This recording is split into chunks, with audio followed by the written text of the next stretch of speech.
Thank you, Michael.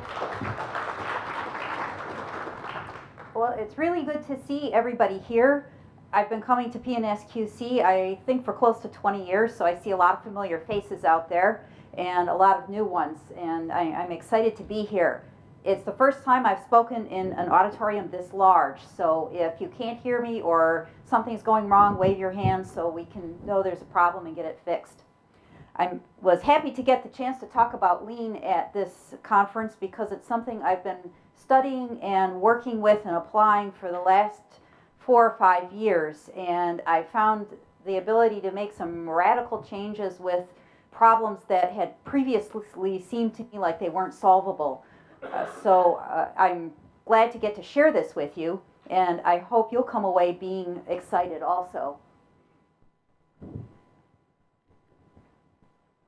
So we're going to start out by talking about what is lean. How many of you have heard of lean before? Ooh, lots, great. How many people are using lean in your department now?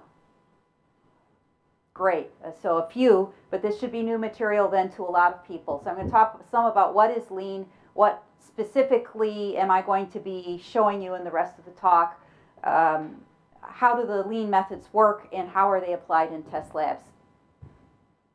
So first of all, there's a lot under the umbrella of lean. There's a number of different bodies of lean at this point.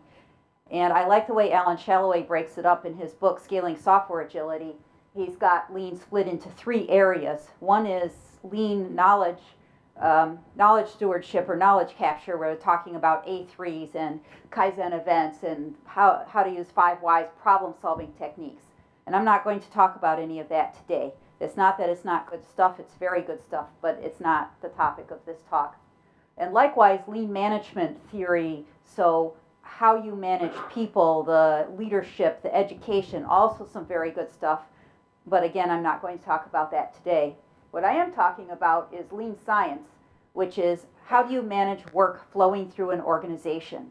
How can you set up your work to get through your organization faster and give you time to do the quality things that we heard about in our keynote? So, things you'd like to be able to apply, how do you find the time to do them? Lean can save you time and basically give time back to you that you can then use on things that are more interesting than a lot of the stuff that we cut out using lean. So we're going to talk about batch size, pull, flow, cadence, and all of that. So to start out with lean, the fundamental thing you have to start doing is looking at your organization as a system or machine. So you're taking what's called a systems view. And lean is not the only body of knowledge that talks about a systems view. Gerald Weinberg talked about this extensively. It's the same thing. Systems view, you're looking at your whole organization as a machine for taking ideas and turning them into saleable features. If you're a for-profit company, then you're actually selling software. You might be an IT department inside another big company like Nike. So you're producing features that then your colleagues in Nike will use. So again, you're taking ideas and turning them into usable stuff. You split up the work into little discrete batches. And I'm going to be talking about batches a lot this morning because that's a fundamental piece of how this whole system works. Instead of doing a hierarchical work breakdown structure as you do in some of the older planning methods, you break stuff up into batches. And then you see your organization or view your organization as if it were a machine. Your batches are going through it. So you've got activities that people do, and then you've got wait states or queues in between. So it goes like this. You've got your work starting out, and you've got people doing work, and then you've got a queue. A queue is a word for a place where things are waiting. In Britain, they say if you're standing in line, we would say we're standing in line at the grocery store. In Britain, they say you're queued up or standing in a queue. And so the word queue is used for the waiting. And then there's some other people doing a different step. So in a test lab, we might have people writing tests and different people running tests. And it's really critical to start envisioning this flow. So I'm going to do a little animation for you. You start out in the morning, and the people of the first day and people doing step 1 have pulled some work out of this queue. And then they work all day and they finish the work and it goes into the next queue waiting for the next people. They've finished. So in the morning, they get some new work and they start on it. And the people doing step 2 start on the work that was sitting in the intermediate waiting area. And more work shows up. So this is typical of the type of system that we have, is more work just keeps showing up all the time. We don't have a real solid knowledge in advance of how much work there's going to be. New work keeps showing up, or at least my job keeps showing up. And so the people doing step 2 do some more work, or step 1 they do some more work, step 2, people doing step 1 pull some more work. People doing step 2 are not able to completely pull new work because they had one left over from the previous day and they still have to finish it. So it keeps going. And that's pretty much what the day looks like. You have the work moving through. So there's some key things about this system I'd like you to notice. The system has unpredictably arriving batches. The batches can show up anytime, and you may know some of them in advance. You may know quite a few of them in advance and have them planned out, but you keep getting batches you didn't expect. So something goes through test and it fails and it has to go through test again. You look at test results and decide that you need other tests or that you didn't expect. Or if you're a development team, people keep showing up and asking for new features that you didn't have in the original plan. So you've got unpredictably arriving batches of work. Another characteristic is that the batches of work they're not all the same size, and I drew them all as different sizes on purpose because they tend to be different sizes. And we don't necessarily know how long one will be when we start it. We can start a batch and not be certain how long it's going to take to finish. So how many people have work that looks like that? Unpredictable sizes, unpredictable arrivals. Software development and software testing are not the only fields in which that happens. Telephone systems also work this way. Telephone systems have to build the infrastructure using to handle unpredictable work. So just like we have to deal with unpredictable batches and stuff showing up, but we have a fixed number of people and fixed resources. And that is the same way phone systems work. When someone starts a call, you don't know how long they're going to talk until they both hang up. Calls can come in at any time. There's some days a lot more calls come in than others, and yet you still have to decide how much equipment you're going to need. This has been a problem for the past 100 years. And about 100 years ago, large cities were starting to put in telephone systems for the first time. One of the cities where this was going on was Copenhagen, Denmark. And the folks in Denmark are struggling with how many operators do we need to hire, how many stations do we need to have, etc. And they managed to solve this using math. They had a statistician who worked for the Copenhagen Telephone Company named Agner Kreruf ERLANG, who realized that although the individual jobs were unpredictable, there actually was a pattern over time. If you counted a whole bunch of them, you ended up with a bell curve. And for different phone systems in different cities, or even different days, you might have a different bell curve on the weekend than you did during the day, but you could see whether you had a tall, skinny curve or a long, flat curve with a lot of outliers, a lot of unusually big or unusually small jobs. So he realized statistics could be applied, and he invented the field of queuing theory. And it's called queuing theory because it is looking at jobs that are moving through servers and then having these waiting periods or queues and then moving again. So they discovered some really surprising things. It seems like as human beings, we're not all that well wired to reason about queues and get the right answer. So sometimes what we think will be the right answer, we can prove with mathematics that it's actually the wrong answer and there's a better answer. One of the things they found is that it was actually possible to do more work with the same resources they had. And this is one of the classic examples, is the bank tellers. You've got 3 tellers, and there's 2 different ways you can set up the lines. You can either have one long line, and each teller takes the next available, each person goes to the next available teller, or you can have one line for each teller. So how many people would like to go to the bank that has 3 lines for 3 tellers? And how many people would like to go to the bank that has 1 long line? Okay, so we've got more votes for the long line. So why the long line? Why does that seem like it would be better? Yep. You don't pick the wrong line, which is, in grocery stores, they pretty much have to do the 3 lines because there's no place to put a long line with, all the carts. So, but you always, you watch and look at how much each person has in their cart. That should predict the length of the batch. But what actually happens is that there'll be a person with just a few things, but they've got 20 coupons. Or one of their things isn't labeled and they have to call somebody to go find out how much the thing costs. You try to take leeks through, or an unusual vegetable through the line, and they're going, what is this? And it's like, it's a leek. Haven't you seen a leek before? No. So, so adventures in the grocery store. So that they were able to prove that the 1 long line is actually the more effective. So this queuing theory has been used since 1912 to design telephone systems.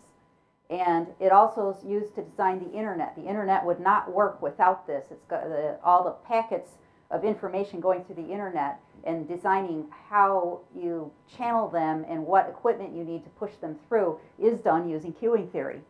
Queuing theory is also used for traffic control. The on-ramps for expressways, the metered on-ramps actually did not work until there was enough understanding of the mathematics in order to write correct algorithms. At first, when they were installed, the traffic would back up onto the surface street. So the very first people who installed the meters actually had to take them out again and wait until the mathematicians caught up with the physical technology, and we were able to have these metered on-ramps work. Manufacturing lines used queuing theory to decide how to move things through the manufacturing line. So you're probably going at this point, well, that's all very well and good, but what does it have to do with test labs? The type of work in a test lab is also variably sized, arriving unpredictably, and we have to deal with it with fixed resources. Same thing as the software development, variably sized, arriving unpredictably, can't predict how long things take, and fixed resources. So we can actually apply the things that have been learned in these other fields and use them to structure work systems, and that's what lean science is about. You can get better predictability, you can get higher throughput. I've seen groups do as much as a 50% throughput increase because they didn't realize how much time was being wasted by the way they had their workflow set up. And we'll talk about that more this morning as we go. And one of the things I really like about this is it generally ends up being less stressful for the people who are working. Once you have a lean system in place, it's more obvious what's going on. You've got better control over the work. You don't have to overload people as much, and it's better for the people. So some of you are probably standing out there saying, this sounds a heck of a lot like agile development. How many people did that occur to? Yeah. So it does. And that's because agile development and lean are both based on the same ideas, but it might help to see a little history of how those ideas came to be. So I've been talking about the telephone system. So this is back in 1910 with ERLANG and all the telephone people. And so I drew this as an arrow with hard edges because it's a field of math and it's provable and you have a lot of mathematicians. It's kind of hard to see how some of it would be applied because you have a lot of mathematics papers and you got a lot of academicians writing papers, and you get the paper out and go, well, I don't really see what this has to do with real life. But queuing theory continued to develop for the last 100 years. Some of the really significant discoveries were actually in the 50s and Little's Law in 1961. In the meantime, the lean people, some people trace lean all the way back to Henry Ford. Others started with the Toyota production system in the 40s and 50s. So if Taiichi Ohno and the Toyotas looking at how work flowed through their factory. And I've been reading some of the original material to try and see whether they actually understood that queuing theory described what they were doing. And it looks like Taiichi Ohno probably did not know of the existence of queuing theory. He was discovering the same principles by trial and error. And I saw a really great talk at PNSQC a lot of years ago by Mary Shaw from the Software Engineering Institute, and she was explaining the difference between craftsmanship and science. And in craftsmanship, you have a set of rules, you can apply them, you know when they work, you know when they don't work, and it works. And the rules have been derived mostly by trial and error, by observing what worked and what didn't work. So it takes very smart people to come up with a good system that way. And with science, you're using math. So I'll borrow her example is all across Europe, there's bridges that were built by the Romans. Some of those bridges are still standing and still are being used today, so they were good bridges. The Romans, however, did not really understand what made a bridge stand up. Instead, they had a booklet of instructions, and you'd have this legion of Roman soldiers marching across the countryside, and they would come to a river, and the leader would get out the book. They would measure how wide the river was, and if it was this wide, you put in a bridge with 2 sets of pillars to hold it up. And if it's this wide, you put in a bridge with 3 sets of pillars to hold it up. And if it's any wider, you give up and build a ford, because they did not have the math or the physics to build anything like a suspension bridge. They could not build a 2-mile-long bridge or a 3-mile-long bridge like we have today. That had to wait until the physics was discovered and the math was discovered and the materials that would allow you to build a bridge that big. So that was craftsmanship, and then the science that lets us build suspension bridges. So we're kind of going along with Lean, discovering things by trial and error, and it moved into the United States in the 1980s with just-in-time manufacturing and so forth. And then in the 90s, several people realized that the math in queuing theory was explaining what they were doing in Lean. And once you understood that, you found you could apply Lean in a wider variety of fields. Most of the original application was actually of the workflow was actually in fields where the work was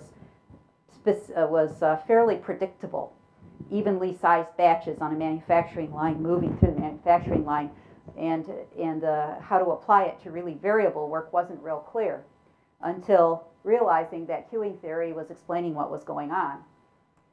In the meantime, back at the ranch, we have software, which of course we didn't really have any software before about the mid-40s. In the 1950s, one of the earliest papers to admit that software development actually consisted of different steps or stages was Bennington's paper talking about doing design and coding and testing as 3 different activities. So that really formed the foundation on which you could have a software development method or model or life cycle. And the waterfall model was first published in 1970, and its author, Royce, did not actually say that you had to finish one stage, move on to the next stage. He drew it as finish the stage, go to the next stage, then go back to the first stage. He had backwards stuff like salmon leaping back upstream.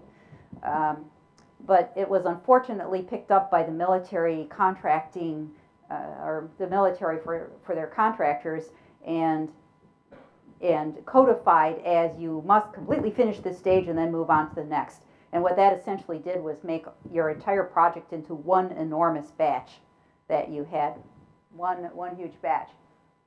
But we had agile development starting as early as the 1960s. There were people doing iterative development. They didn't call it agile. They didn't do a lot of the things we associate with agile today, but they were breaking the work up into small batches that had working code at the end of every batch. And we saw evolutionary delivery in the 1980s, mid-1980s, and then what we think of today as the agile methods being published in the late 90s, 2000s. And again, none of these people, as far as I know, and if any of them do know, I'd love to hear from them. I don't think any of these people realized queuing theory had any application either. That came in around 2000, 2002, 2003. Mary Poppendieck and then David Anderson realizing that what Don Reinertsen was writing about on queuing theory was actually applicable to software also. So now we're seeing this big cross-fertilization, and I have it drawn going from the mechanical engineering world of lean into software, but it's actually going the other direction too, where software people are being asked to come and talk to mechanical engineering groups to talk about things like stand-up meetings.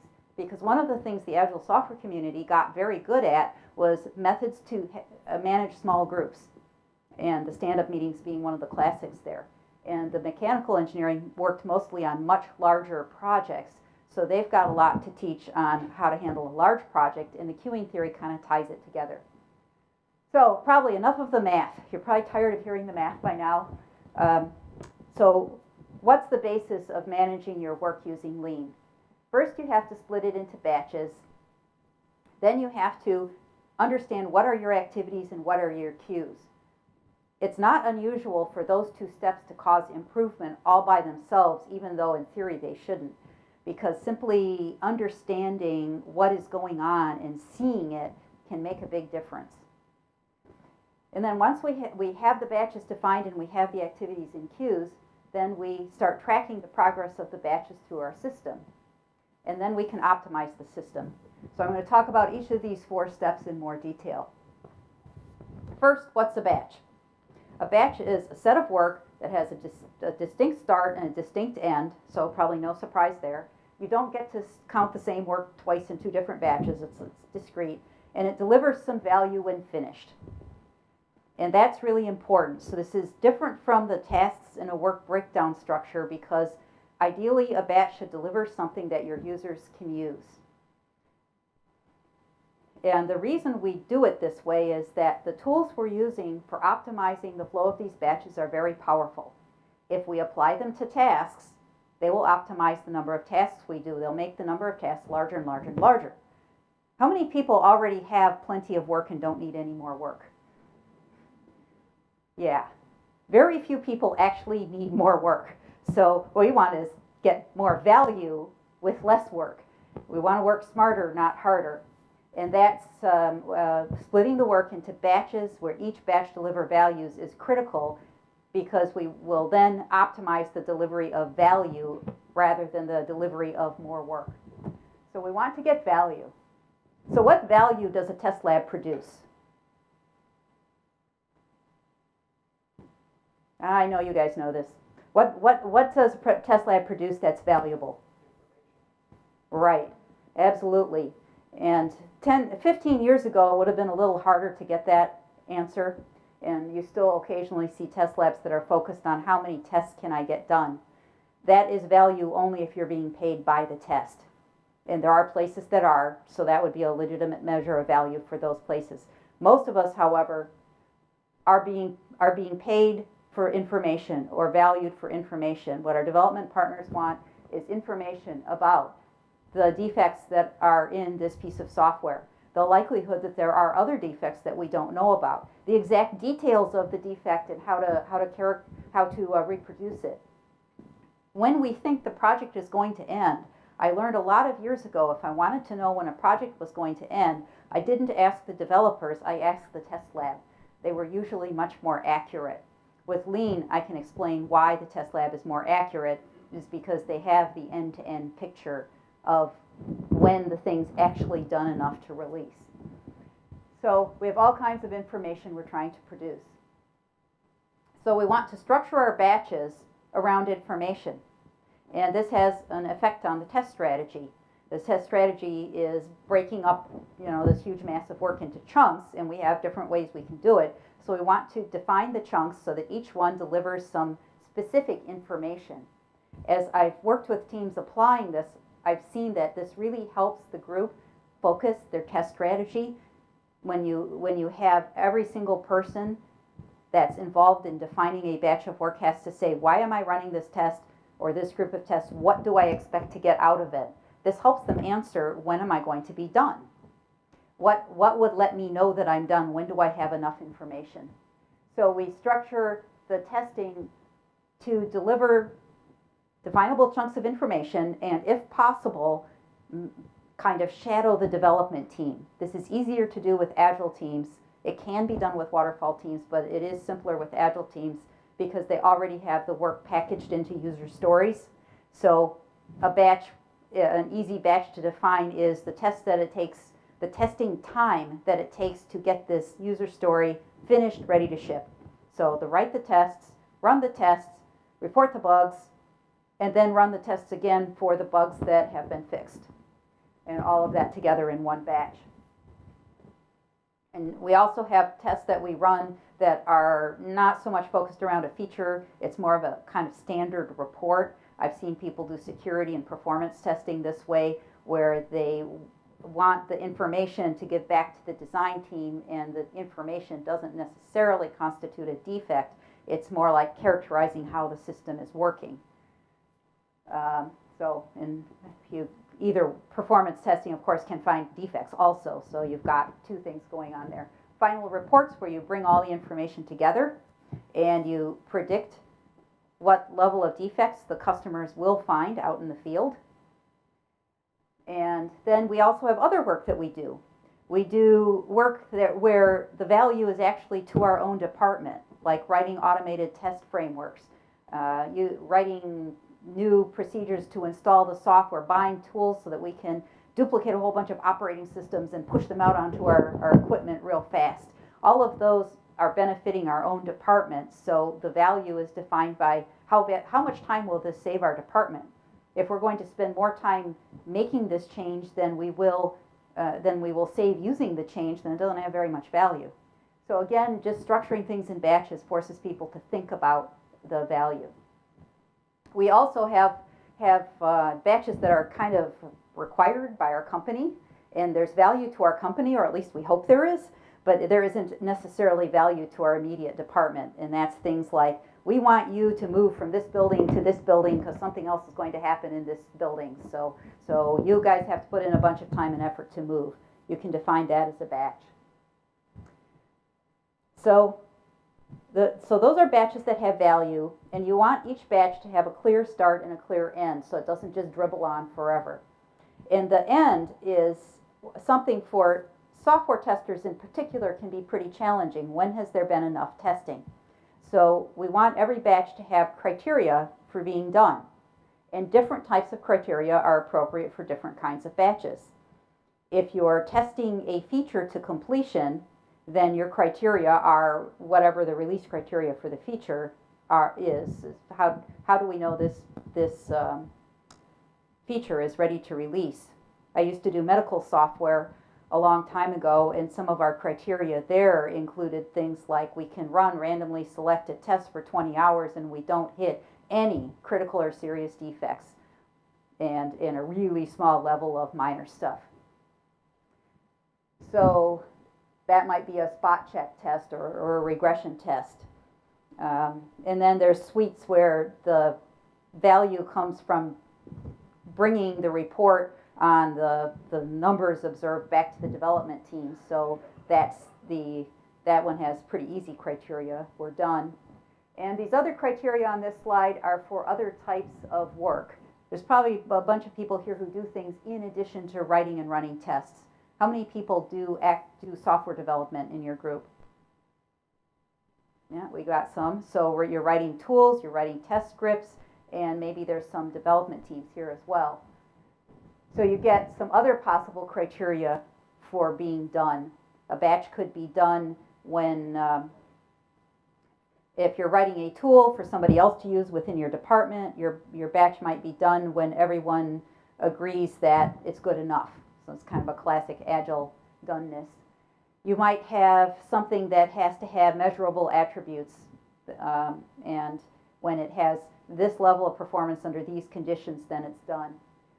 You might have a checklist of criteria that have to be met, or you might have reviews. So if a batch is to write some reusable tests, you probably have a review checklist for your reusable tests that say, in order to be a good reusable test, it has to be filed in this location, and a senior person has to review it, and we have to guarantee everything has to have an expected result, and it has to be written clearly, and all of the data files for it have to be in blah location.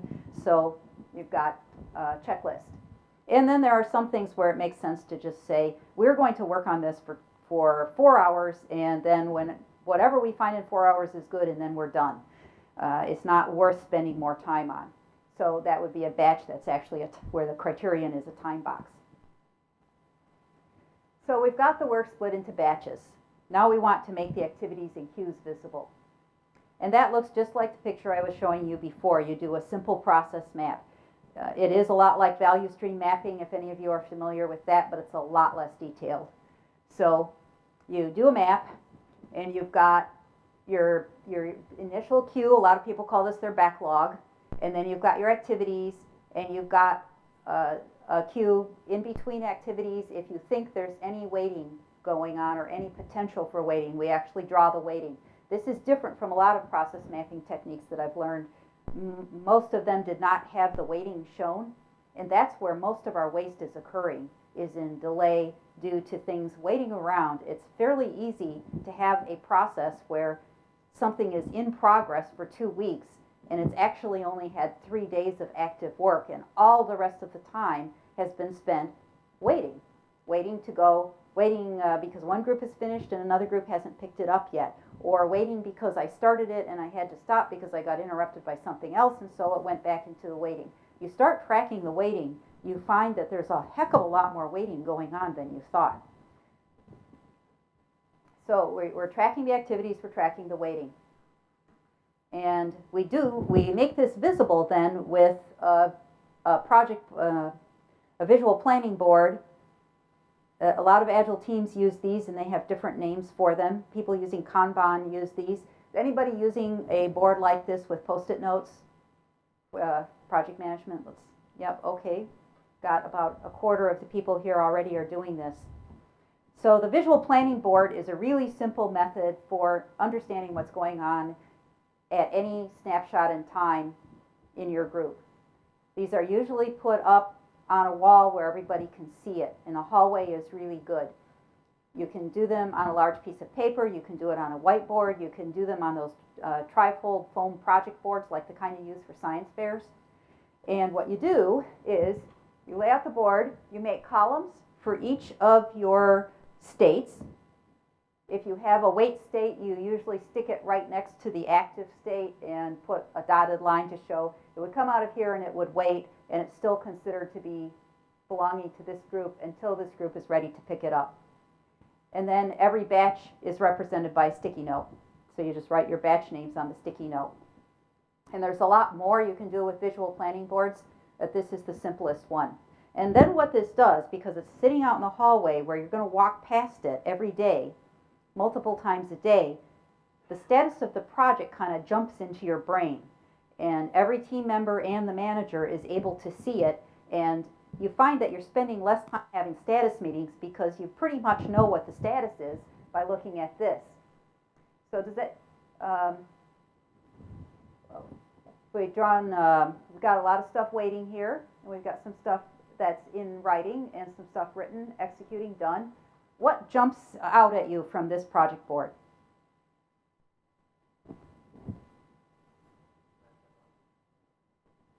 Pardon? Got a lot of stuff on the left side. What else? A lot of stuff written but not executed. So the writing team has got a lot of stuff piled up. Executing team's not pulling it. So we think about whether that's a flow that we would like to have. Okay.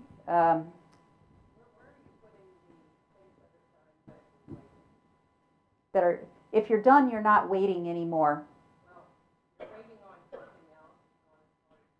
Yeah, you put it, I don't know if I have I don't have the picture in this slide set, but if you frequently have things that have to be stopped, you actually you split this column up into 2 columns and put one in here that's called parking lot or something like that. That says, I was working on this and now I'm waiting for an answer from somebody else. I have one of these project boards at home for my business, and said I have a business and I'm the owner and the principal consultant. I'm also the only employee, so it's just me. And so I have a project board for my business, and I have a column for in progress, and it's split up into in progress and parking or waiting, because I'm frequently waiting for somebody else to send me something, and that lets you know who's that it's not actually getting action. So this gives you a quick glance on what's going on. So we've got visible activities and queues, and then we'd like to see the trends in progress. Once we can see the snapshot and the trends, we can start applying the tools that queuing theory suggests to make this system run better.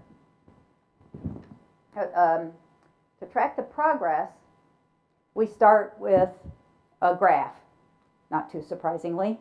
So what we do is we count every week, 1 day a week, we count how many batches are in each state. So how many are waiting, how many are being written, how many are already written and are waiting for somebody to pick them up, how many are actively being executed, how many are done. And you graph it as a you graph it as a stacked area chart. You put done on the bottom, that's important, and then you have the other states going up so that the earliest state's on the top and the last one's on the bottom. Does this look like any graph that you use in your test lab? There are a lot of test labs that graph defects this way. So defect states with the fixed defects on the bottom and the ones that have just been reported on the top, and then they're tracking them through. Well, it's been reported. Did the development team agree to fix it? Has it been postponed? So you've got the states. Any team that's been doing that will find it very easy to understand how to use this graph because they've been using a graph very much like it for a long time. So this is called a cumulative flow diagram. The batch progress is cumulative and it's showing the flow. So you can see some really interesting things. This is the departure rate of things getting done. It's also called the throughput. So things exiting it's called departure because things are leaving the active in progress and they're going to done, but most people call it the throughput. So this is how much is actually getting done. This is how much the team is being requested to do over time. Look at the slopes of these two lines. What is going on in this team? Yes, exactly. It's getting worse. I have seen successful change made by showing this graph to upper management.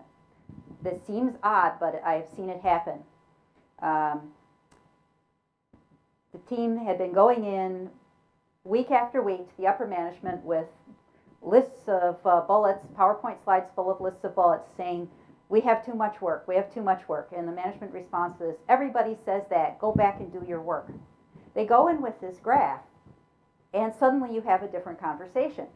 The management starts asking, well, what is this stuff that comes in? So having the graph demonstrates that you're actually counting your work and you know you have too much work. You're not just thinking it. It apparently has some credibility thing going on there, but it also seems to trigger people to ask more interesting questions about what is your team being asked to do. One of the ways upper management can solve your overload is by giving you more people, but another way they can solve it is by taking some of the work away, and I have seen that happen. So simply getting to this step has several opportunities for positive change. The first one is when you're defining the batches is understanding what you're doing, why you're doing it. In some groups that's a big change, others that were already good at that, and so you don't get a lot of improvement. The second step, when you're drawing your process. If you've got a team that's spread over multiple sites or it's been reorganized multiple times, you may have a lot of gaps in your process that you don't know about. And if they're forced to draw a map and actually specify what does it mean to be done enough to go on to the next step, you can discover that you've got handoff problems and people fix the handoff problems and things get better. And I have seen that happen too. So, and then the third thing is you start showing your total throughput and people go, oh, so that's what you do. Makes it real. Once you've got throughput, you can start extrapolating what's going to happen. And I have seen this same kind of thing done with defect charts as well. It help you understand how much longer you're going to be working. But this is from a paper that was published here at PNSQC, I think 3 years ago now. And So this is real data. The other graph I was showing was fake data for the purposes of illustration. This is what real data looks like. So this is where the statistics comes in, is we're taking an average. This jaggedy line is the actual behavior, and this is the average. And you can use least squares averaging to draw these lines. I don't see very many people do it. Mostly they just graph the Excel chart and then they take a ruler and draw a line. Just you can pretty much see where the line should go. And you've got some margin of error around here. If you only had 2 data points down here, you wouldn't really know where that line's going to be. So if you draw the line on the graph, most people that have had some math background can tell when they've got enough data to make a reasonably accurate extrapolation. So you can do the extrapolation. This is an interesting graph. This is the point of view of an integration test group. They had multiple teams feeding into them that each had their own schedule and their own methods of counting whether they were done. Most of them were agile groups, but they weren't on a combined agile schedule. They each had their own sprint schedule. So all the stuff's coming in. So this is the point of view of the integration test group. And the integration test group is standing at the end of the life cycle. So they're the ones who are going to know when this releases to the public, when you can actually sell it. And what they did was they graphed, when batches came to them. So they had a whole bunch of batches that were reported that they started writing tests for them, but they weren't actually ready to test. So this is all stuff where tests are being written and development is going on, and from the point of view of the test lab, it's not started because there's no testing going on. And then this dark black line and this yellow, this is when things were actually submitted to system test. So things come into system test at this rate. And boy, at this rate, this is the desired release date. This is the number of features that were going to be delivered. So the development team, since most of them were agile, were able to say, this is how many requirements we have. Could be this is how many user stories, it could be this is how many function points, but what you want is a list of this is what the project consists of. We believe we have this many to do. So looks like they're going to meet their release date based on their submission to system test. And then the yellow is while things are in system test. And then the green, the light green here, is things that went entirely through one round of system test and they failed. So I'm not sure why the team decided to use green. Personally, I would have used orange because this is not actually where you want stuff to be. This is stuff that failed testing and was sent back to the development team for fixing and is then going to go through testing again. And then when a requirement is completed, its state goes to done. So this is all stuff that's done, dark green, and ready to ship. And so here's the rate of things that are ready to ship. When do you think this project is going to end? And I'm seeing heads shaking. Exactly.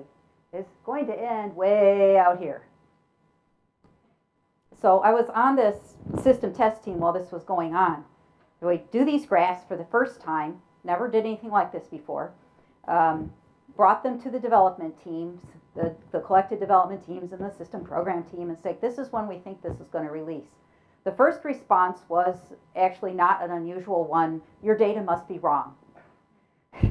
And test teams get this all the time. It's like, okay, the data must be wrong. Then let's go through the list of requirements. Do you agree that these are the requirements? Okay, there's a couple errors there. We'll take those requirements out. We were overcounting. Some stuff got double counted. You take it away. The graph looks pretty much the same. The next week, same thing. More arguments about the data. Fix the data problems. The graph still looks very similar. After 3 or 4 weeks, the development team concludes that the graph actually is real. And then they go to the next common assumption is that it must be the test team's fault.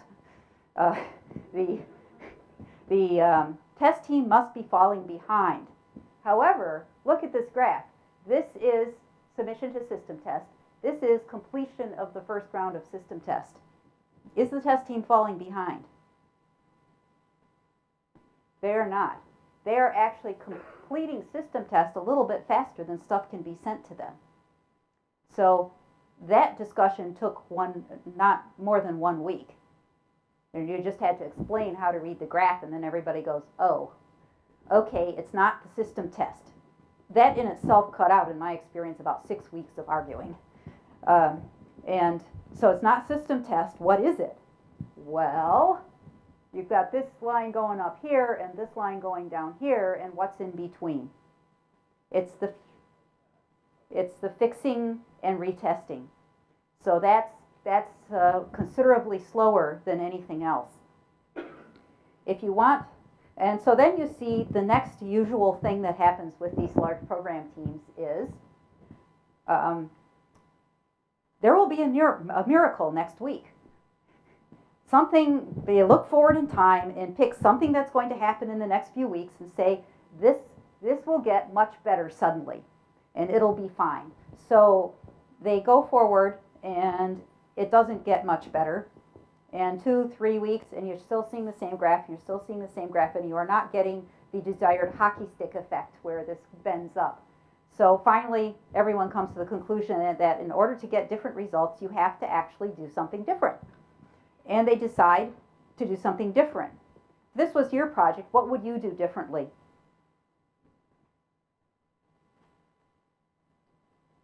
What they decided to do differently was to move some people from writing features onto fixing features. And say, we are just not going to start any new features for a little while, we're going to fix. And this is what happened. The amount of things going into system test dropped off dramatically. The following week, the things in fixing starts dropping off, and they actually got this hockey stick. So their rate went, their completion rate went up sharply. It still isn't going to meet their desired release date, but it's going to be out here rather than way over there. So pretty successful. And once you've done it once, the response time, the time that it will take for people to figure out they need to do something differently, will be a lot faster the next time because they've used the method before and won't spend as much time going through the previous steps. So we've gotten through splitting the work up into batches, making everything visible, tracking the project. Now it's time to optimize. What can we do to actually make our system run faster? And although the previous steps are good, these are the ones that I found to be really amazing. And before I go on and talk about them, I'm going to say a little bit about why I'm not talking about the 7 wastes. The 7 wastes were proposed by Taiichi Ohno to deal with the systems he was dealing with, which were mainly manufacturing systems. And manufacturing systems are a lot less variable than the ones we're dealing with. You do have variation at the beginning because the demand on it, the number of cars that have been ordered, does change. It's not the same every week. But once you're on, you've got stuff coming in and you're trying to assemble cars. You've got this guy working here, he's riveting something on this car. The next thing that comes down the line will be another car. It may be a different model of car. The location he needs to rivet may be slightly different, but it's not going to be a semi-truck or a bicycle. He's going to get car, not radical changes. And in our development work and in software testing, we tend to get things that are radically different. So we can get a car, and then a semi-truck, and then a bicycle, and then an elephant. So the question of what does riveting mean changes, and the riveting step's not exactly the same. The 7 wastes were set up to deal with systems where there was all this predictability, and in those systems it makes a lot of sense to look for the bottleneck, look for the place that is where work is flowing through the least fast or the slowest, and to then ask, why is it slow? What could we do? Can we look at each step separately and consider how to make that step fast? And you take this guy doing riveting and you look at his workstation and you figure out how could you make his workstation set up so that he was able to do his job more quickly. That makes a lot of sense. It makes sense anytime you have repeatable work that's very consistent. And we do have some of that in test labs. We have installing operating systems. We have filing defects. We have a number of things that are repeatable, and for those, looking at the 7 wastes does make sense. But for most of our work, The problem is that it's not that predictable. So here's the tools that are used in manufacturing. You do what's called a value stream map, where you break out your entire process into individual steps. And I'm sure you can't see this from the back, but at each step they have measured precisely how long the step takes and how much wasted movement there is during the step and how long things sit in between steps. And the step takes nearly the same amount of time every time they do it. That's not what happens in a variable system. What we get is steps that are very different each time. So the first time I was introduced to Lean in about 2004, I was actually really puzzled. I didn't see how it would apply to software development because they kept talking about these repeating things, and we just didn't have that much repeating things. So we're all going, oh, well, we're all creative and we can't use this. The truth is, though, that we can use it, but we don't control the same parameters. The parameters that really affect how a variable system works are batch size, how much work in process you have, whether you're using a cadence, and a couple of other things. I'm going to talk about feedback channels a little. Both types of systems, the predictable and the unpredictable, you need to control by watching them all the time. You can't set it up, walk away, come back in a year and your project finishes. You have to watch every day, every week, what's going on and keep adjusting. But you're not adjusting exactly the same things. So one of the main things that we're going to adjust is batch size. And in manufacturing, the batch size, since you've got physical objects, you can count them and you can only split them up so far. You know, you get down to, you have this door of a car, you can't cut the door of the car in half and have two batches, you have a door. In development and testing, though, we can subdivide pretty extensively. So we can take a body of work and say that this is one batch, or we can say that it's two batches. So look at a typical manual test. It starts out with a setup, and then you have some steps that you have to execute and see if the results are what you expected. And then you get to the end, you tear it down, and you file defect reports, and you put all the equipment back the way it should be. So that's a test. I can make this two tests very easily. All I have to do is cut it in half. And I do the setup, and then half the steps, and then I do tear down, and then I do setup again, and steps, and so forth. One of the things that makes test metrics rather tricky is you can keep chopping things into smaller pieces, and suddenly it looks like you're doing more tests, but it's actually the same amount of information. So what are the advantages of having one big test?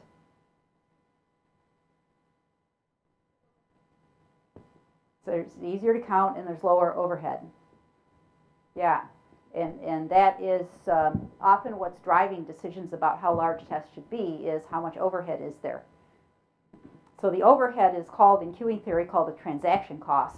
It's the cost of having a test. One of my managers used to call this the empty box cost. What would it cost to design and ship an empty box with no product?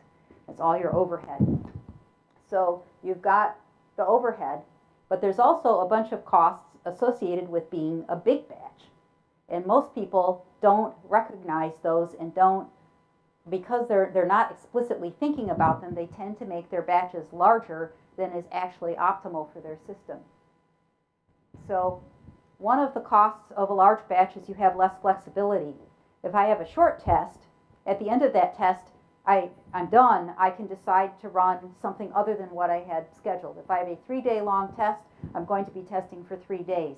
If I cut that up into smaller pieces, after half a day, I'm done. I can decide to run a different test.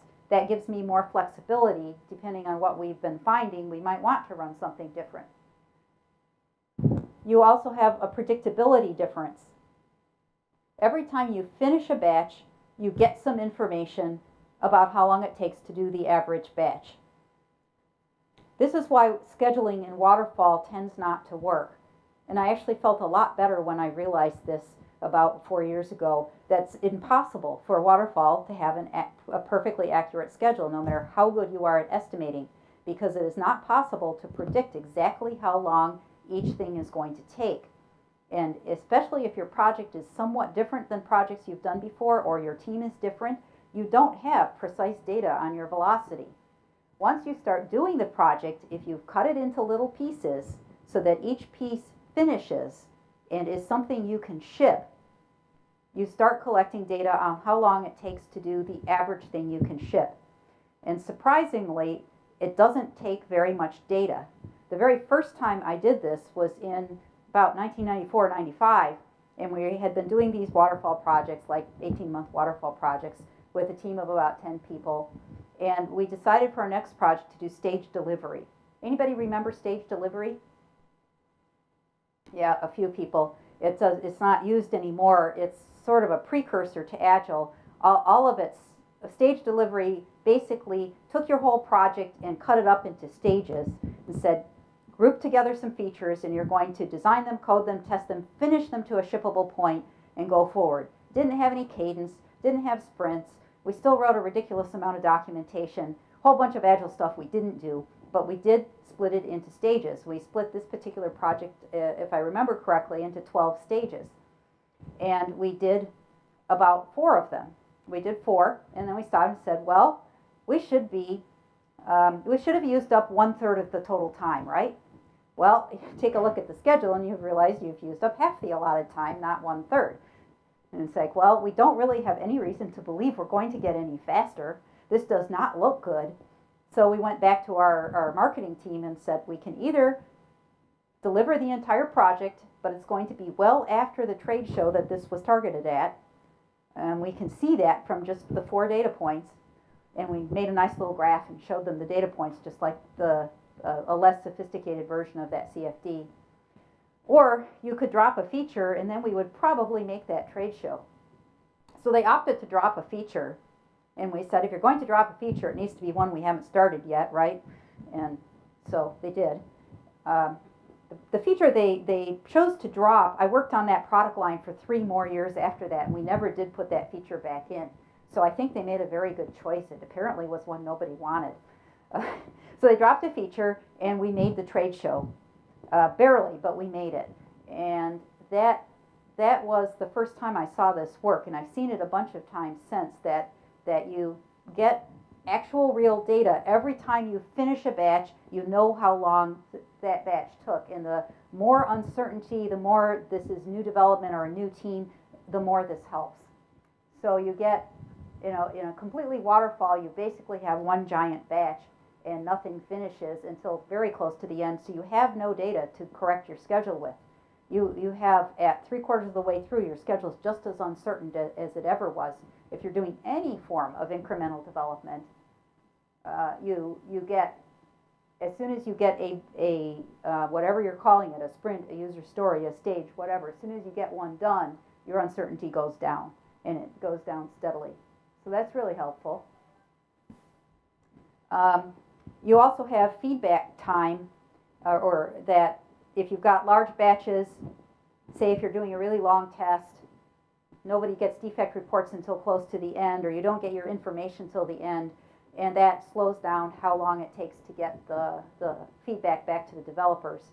Generally, the problem there is more the chunks in which the developers give the work to you, that if they give it to you in a very large chunk, then nothing in that chunk's getting tested till they bring the whole thing in. So some developers are waiting weeks for their feedback. And when I was an active developer, if you told me about a bug that I had created, or a bug in software that I had written, a day later, it was easy to fix. And a week later, it was pretty easy to fix. And 3 months later, it was a real problem because I had to reconstruct both the environment and what I was thinking 3 months ago. And frankly, I'm not real good at that. So the feedback time is a big issue. And I have seen test labs that actually were getting deliveries in reasonably laid out chunks, and they were ignoring those chunks and running the tests in the sequence that they had used a couple years before because it was a good sequence, they thought. And what they were doing was causing really, really long feedback. So it's not good. So when we look at a software test, we're actually doing, at how long we would like our average test to be, we're actually balancing what's called the transaction cost and the holding cost. We're balancing off the cost of having a smaller test. If we had 10-minute long tests, we'd have all this set up and tear down, it'd be expensive, versus the holding cost, or the cost of being a large test.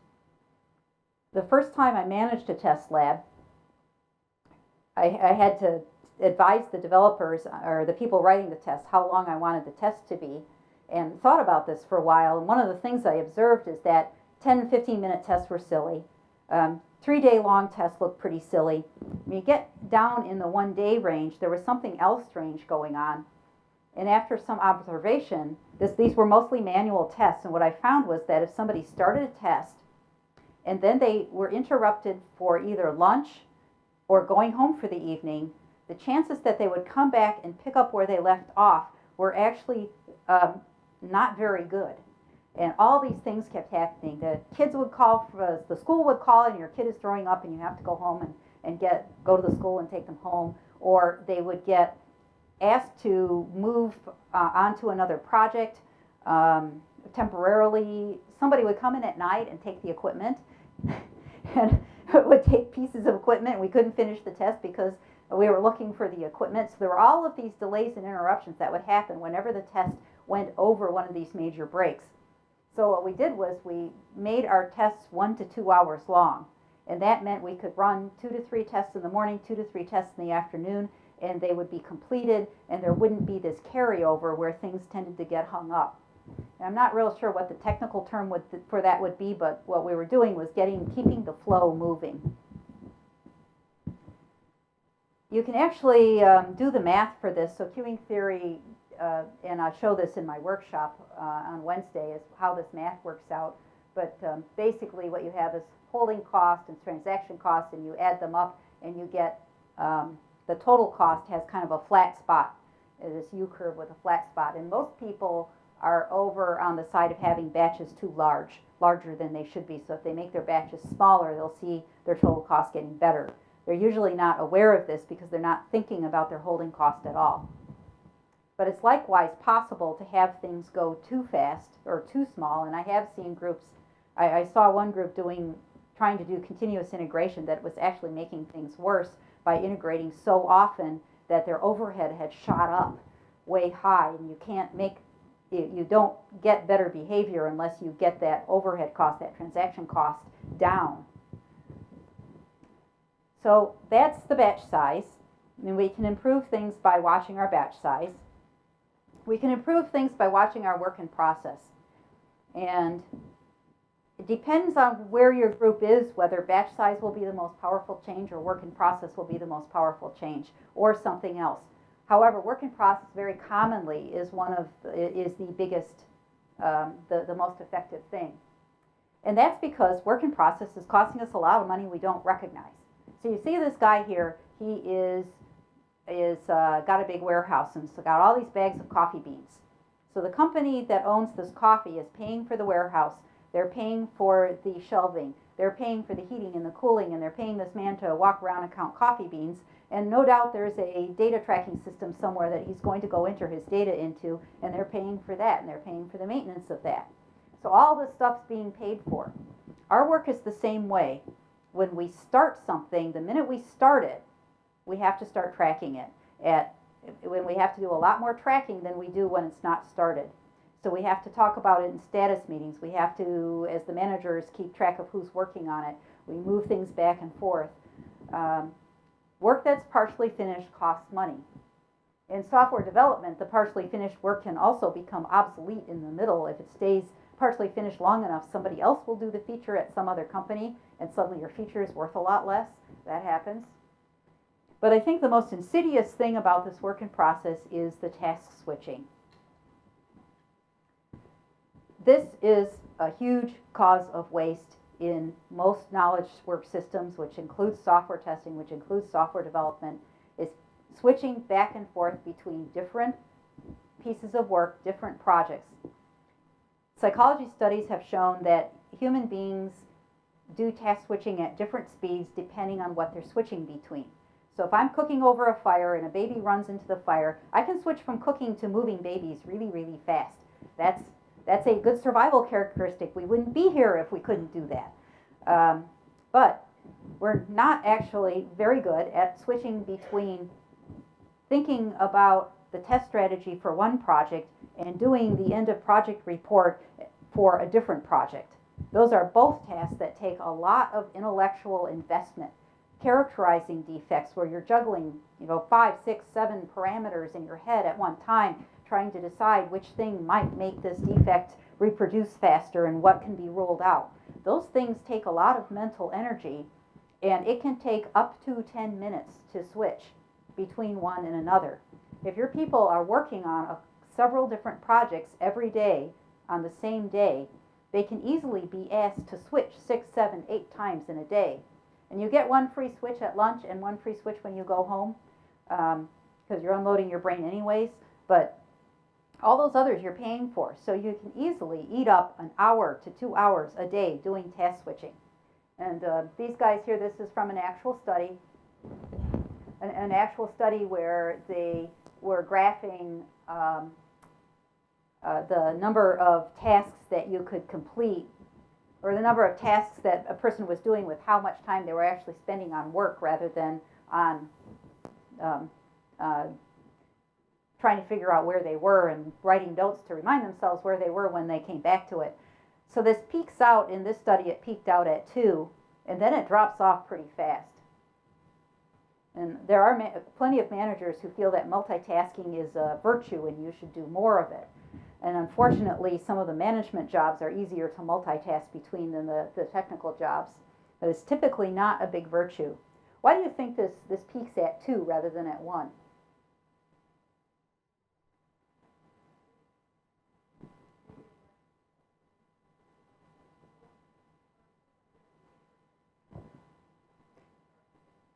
Yeah, it's primarily the waiting.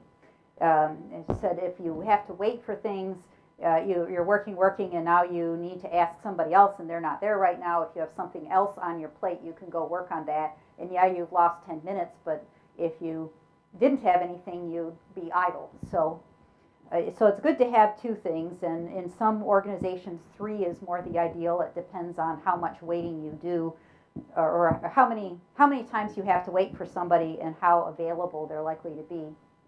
But it's a huge cost. So groups that are starting lean, once they have the measuring in place so they can see what they're doing, very often start by trying to reduce the work in process. And I've seen some really, really positive changes from that, because it's like finding buried treasure. It's time you didn't know you had. It's time that you were spending trying to keep track of where you were that you now can spend on the work that provides value.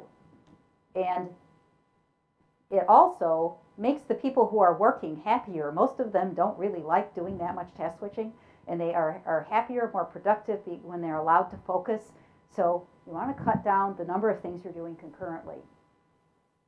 So the first thing we need to understand is how many things are we doing concurrently. And our handy-dandy cumulative flow diagram shows us. You can also count it directly off of your visual planning board, but it helps a lot to have a graph over time so you can see whether it's changing. And we have the work in process. So we can see here's a group that decided that they would have change. So they're getting a lot of demand. A lot of people are asking them to do things, and so they start saying yes. So they make their work in process go higher and higher. And you look at what happens. Here they have some work in process, and the average time it takes to finish a job is this. So if somebody asks them for a job, this is the average time it will take for them to complete it and give it back. And they let their work in process go up, and look what happens to the average time. So they've tried to make their customers happier by saying yes often. And they've started all the work, so they can tell them all, yes, I've started your project. I'm really trying to help you. But I also have to tell you that now it's not taking me 5 weeks to return your work. It's going to take 8. And that keeps growing. So do you think your customers are going to be happier just because you started their work? No. This is one of the things that is just really easy to fall into, because people don't realize this cycle time is going to increase. So the cure for work in process, not surprisingly, is to stop starting so many things and focus on finishing. And so you put a gate in, and a lot of agile methods have a gate already in there, and the test lab can either, if you're paired with an Agile team, you can use the gate the Agile team has, or if you're not, you have to put in a gate of your own. But you put in at least one gate at the beginning of your project saying, I'm not starting anything until I have room. So I've got a WIP limit for my whole team of 8. I've got 7 things. I can start one more. Then I'm not starting anymore until one clears out. So you're looking at starting, you're still looking at finishing. Often people start this at, they're like over double or triple over what their WIP limit should be, and to bring their people down to 2 or 3 jobs a person. And you can't just put in a gate and say, I'm not starting anything for the next 2 months because we're clearing out all this backlog. You have to kind of sneak into it gradually by, well, I'm going to take in a little less than usual this month so that my backlog goes down a little. So you need your incoming to be a little bit lower than your output, and keep watching your output. And so you lower that, and then they'll balance out. So that's the WIP limit. So batch size, WIP limit. Another tool that's used a great deal in Lean is cadence. And what cadence is doing something on a regular basis, on a regular repeating schedule. And most people already have a good grasp of this. Status meetings are hardly ever held on random dates. Most people have a status meeting or a team meeting that happens on the same day of the week at the same time every week. And think about why you do it that way. Why do you have a meeting that recurs on the same day? Why don't you change it every week?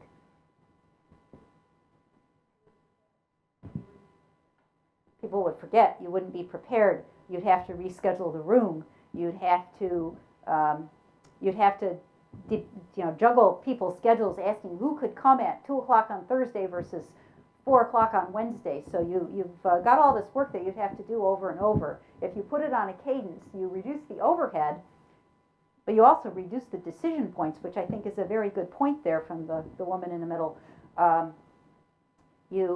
People know when the meeting will be, so they structure their work to feed into that meeting. The day before the meeting, they realize there's an issue. They don't call a special meeting to deal with it because they know they're having a meeting the next day, so they'll just hold it till then. The same thing works if you use cadence to do things like release dates.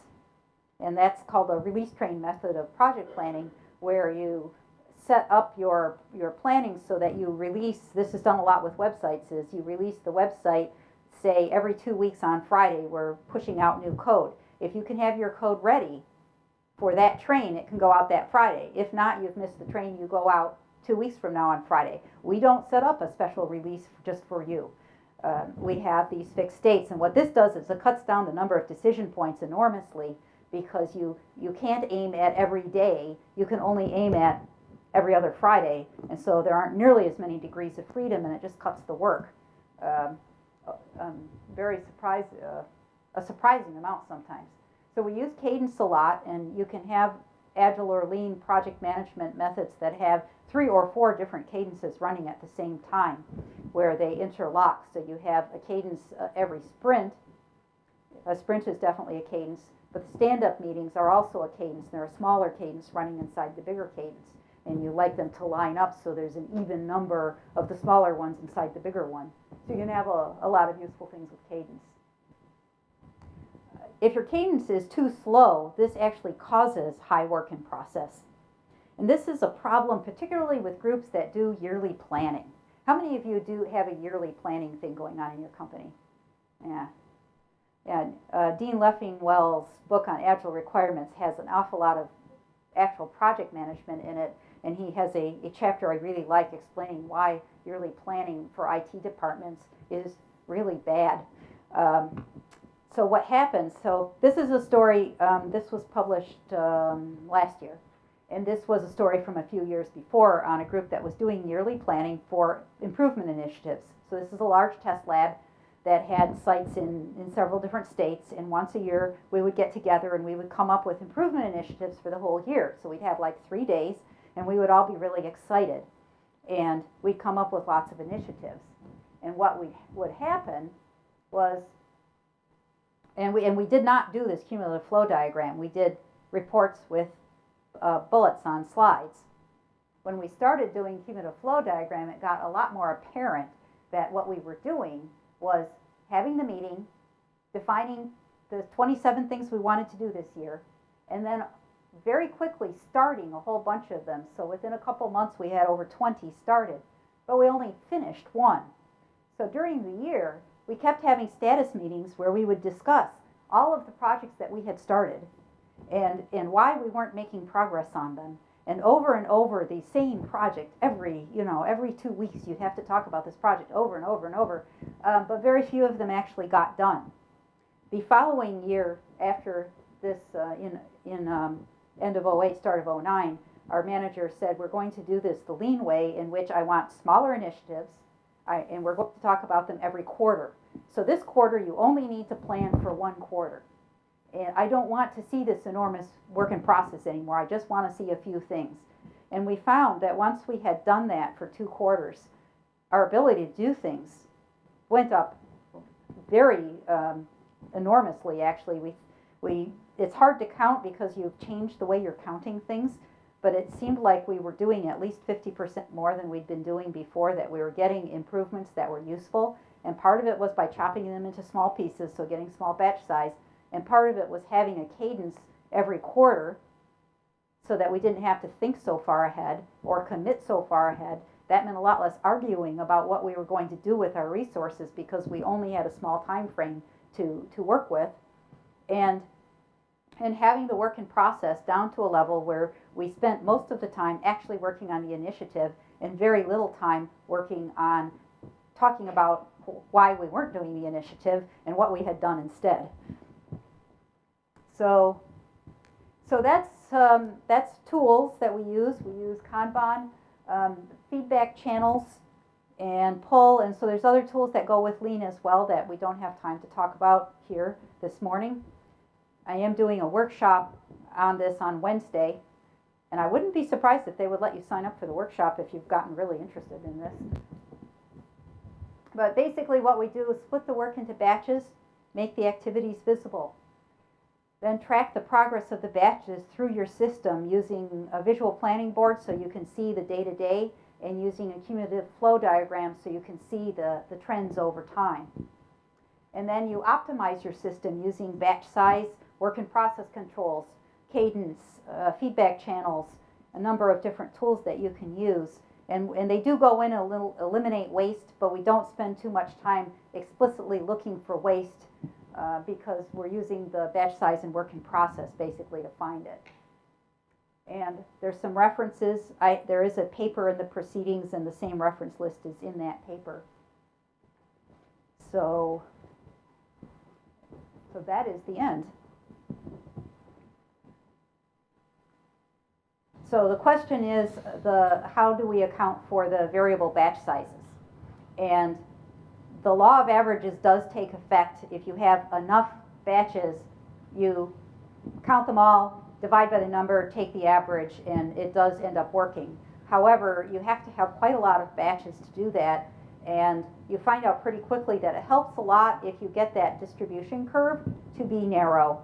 So what I usually recommend to people is that you want to have a batch size that where you've got kind of the median batch, and then your largest batch shouldn't be more than 2 times the size of the median batch, and the smallest one shouldn't be smaller than 1/4 the size. And this is a rule of thumb. I'm not basing this on too much actual math, just watching these patterns over years and years, is try and keep them within that kind of 8x, so they're within an order of magnitude of each other. This is the same advice that's given in Agile software development, and it works there too.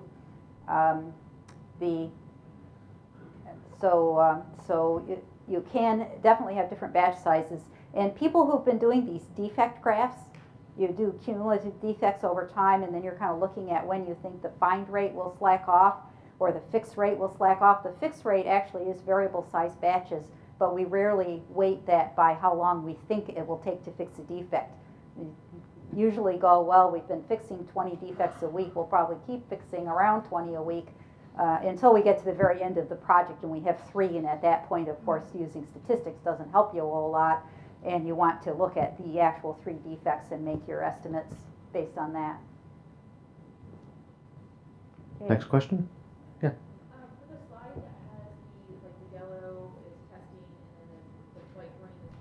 Mm-hmm. Where does the retesting land? Okay. Because evidently, lost time, less work, and Yeah. having to rework those issues drives some time and efforts. Yeah. She's asking where the retesting is. The retesting was in here, so this was fixing and retesting. They were not counting separately. The light green was both. And you could count separately, but this group didn't do that. Yeah.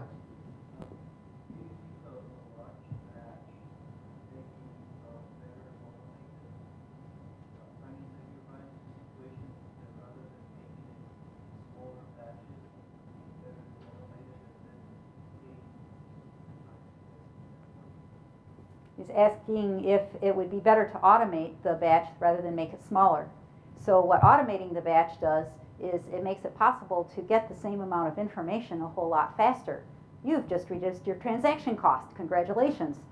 So then you're looking at the batch size is usually measured in how long it takes, the elapsed time, versus the amount of information you get.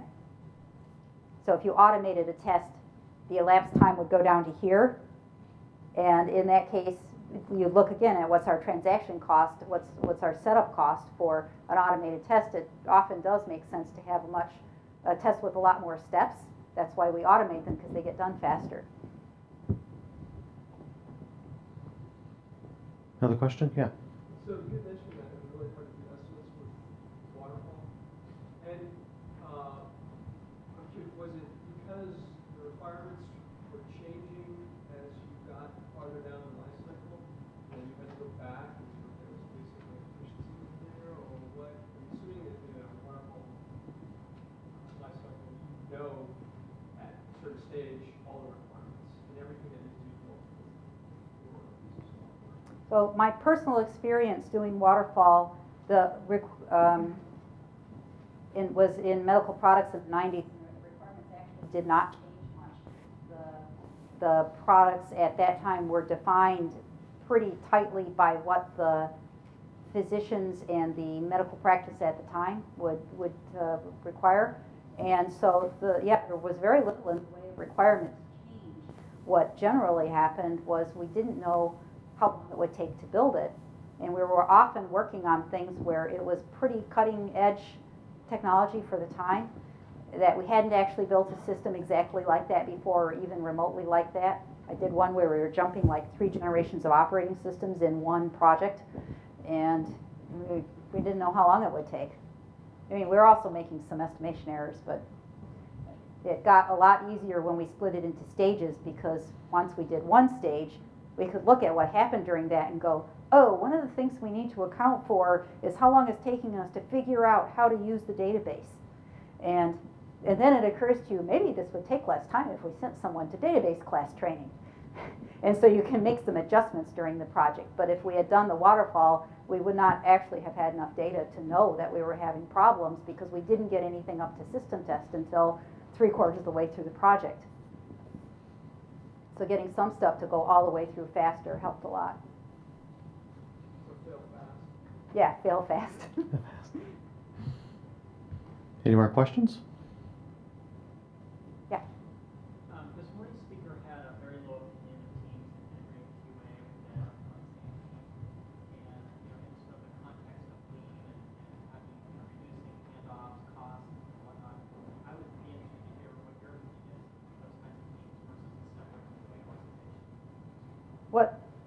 What I heard the speaker this morning saying was that he thought there should be specialized training for testing, and specialized training for development, and specialized training for quality assurance, having somebody responsible for the overall process. And my personal opinion is you do need someone responsible for the overall process, because if you don't, nobody goes around setting up the measuring that you need to see what's going on. You don't have anybody counting the overall number of defects found and asking, is this process working as well as it could? Where's our problems? So having some specialized training there is helpful.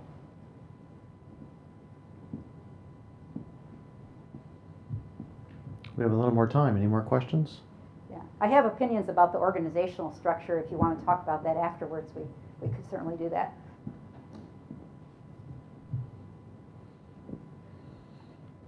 And All right. I think we're right out I of think time. we're good. Yep. Okay. Thank you.